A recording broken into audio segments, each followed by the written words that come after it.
Ada seorang pengusaha besar berumur sekitar 65 tahun. Terkenal, asetnya tidak lagi terhitung. Satu hari pengusaha kita ini bertemu dengan seorang teman wartawan. Terjadilah dialog. Sang wartawan bertanya kepada pengusaha kita, "Pak, umur Bapak berapa tahun?" "Umur saya? Iya, paling sekitar 7 tahun. "Loh, 7 tahun? 7 tahun. "Anak Bapak berapa orang?" "Satu." "Satu saja?" "Satu saja." "Harta Bapak berapa banyak?" "Ya, paling sekitar 10 sampai 15 juta rupiah saja." Teman wartawan berkata, "Pak, kenapa Bapak berdusta? Bapak orang terkenal, pengusaha besar, punya biografi. Kami tahu umur Bapak 65 tahun. Kenapa Bapak bilang 7 tahun? Anak Bapak pun banyak. Kenapa cuma bilang 1? Harta Bapak, aset sudah tidak ternilai. Kenapa Bapak bilang cuma 10 sampai 15 juta rupiah saja?" Senyum agak getir, sang pengusaha menjawab, "Kau benar, Nak.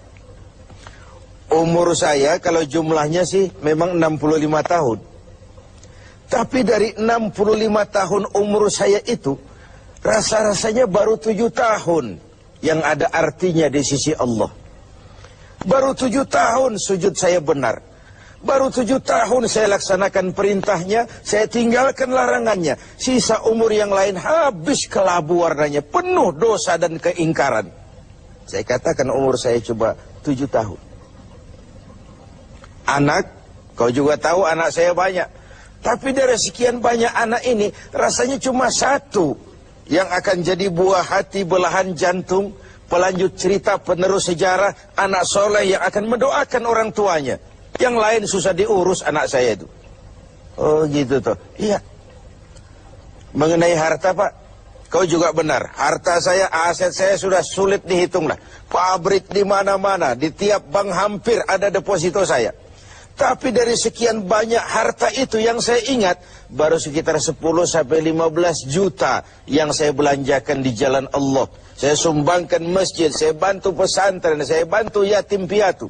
Dan itu yang akan jadi milik saya yang sebenarnya.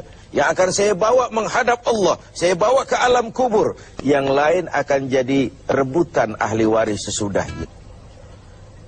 Jangan-jangan orang tua tadi adalah kita-kita ini. Jangan-jangan kita-kita ini adalah orang tua tadi. Tapi yang pasti, jangan sampailah kita seperti orang tua tadi itu.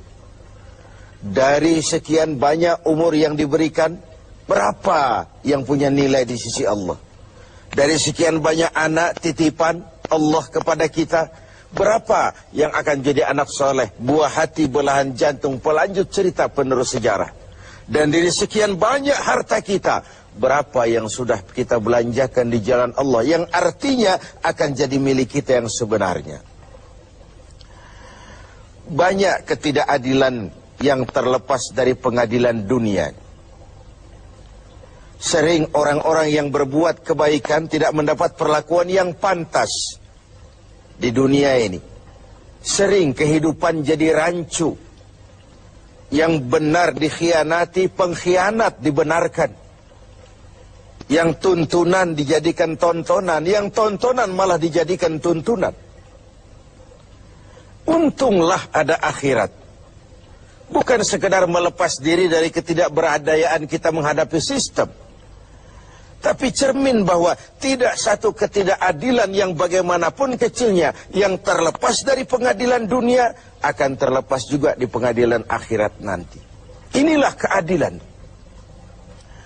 Karena itu pada jumpa kali ini saya ingin menyampaikan sebuah hadis tentang apa yang harus kita pertanggungjawabkan di hadapan Qadhi Rabbul Jalil nanti. Sebuah hadis menyatakan, "Lan tazula qadama 'abdin yaumal qiyamah hatta yus'ala an arba'i khisalin. Besok di hari kiamat tidak akan bergeser telapak kaki seorang hamba sebelum ia dimintakan tanggung jawab terlebih dahulu tentang 4 persoalan. Apa yang 4 itu? Pertama, an umrihi fima afnahu. Umur yang diberikan kepadanya akan dimintakan tanggung jawab kelak. Di mana umur itu dihabiskan? Diberikan umur 30 tahun ke 40 tahun, 50 sampai 70, 100 bahkan. Sejak kita akil balik sampai ajal datang merenggut nyawa, di mana umur itu dihabiskan? Kita sering main-main, padahal waktu berjalan terus.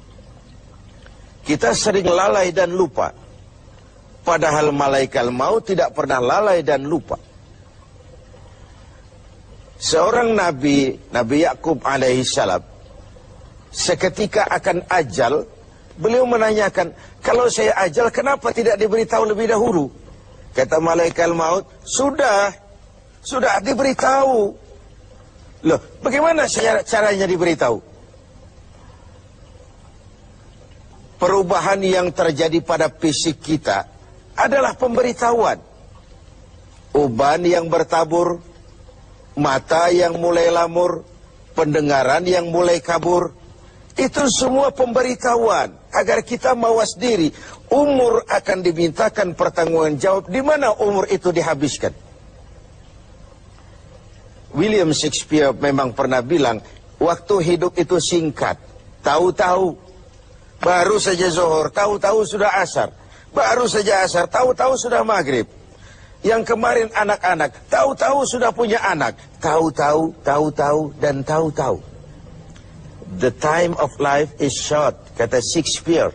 Waktu hidup itu singkat betul. Namun waktu yang singkat akan terasa ada manfaatnya kalau kita bisa memanfaatkannya dengan yang sebaik-baiknya. Apalah umur panjang kalau cuma untuk menimbun dosa dan kesalahan. Lebih baik umur yang panjang tapi untuk mengkoleksi berbagai kebajikan. Inilah makna ucapan Nabi, khairukum man tala umruhu wa hasuna amalu. Yang terbaik di antara kamu orang yang panjang umurnya dan banyak juga kebaikannya. Umur ini yang sering kita berleha-leha menghabiskannya untuk sesuatu yang tidak punya nilai, kelak akan dimintakan tanggung jawab di hadapan Allah Azza wa Jalla. Lalu yang kedua, wa an syababihi fima ablahu. Masa muda, pernah diberikan umur muda, di mana dihabiskan umur muda itu? Hura-hura atau untuk sesuatu yang bermanfaat? Dahulu ada seorang selebritis lah kalau zaman kita sekarang. Namanya Ibrahim bin Adham. Namanya Malik bin Dinar. Namanya saja sudah Malik bin Dinar, Raja bin Uang. Hidupnya jet set. Satu malam dia mengadakan pesta di rumah mewahnya. Datang seorang pengemis, bertanya kepada penjaga pintu, siapa yang punya rumah ini? Bos saya. Iya, Malik bin Dinar. Oh, orang kaya? Orang kaya. Selebriti? Selebriti. Dia hamba apa orang merdeka? Dia orang merdeka. Kalau hamba bagaimana bisa pesta sehebat ini? Orang tua itu senyum lalu bilang, sampaikan kepada bosmu Malik bin Dinar, dia memang orang merdeka. Kalau dia hamba, bukan seperti ini pekerjaannya. Dia orang merdeka.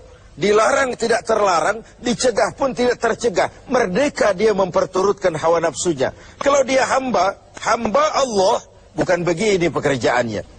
Menghabiskan waktu untuk pesta, hura-hura, sesuatu yang tidak ada gunanya.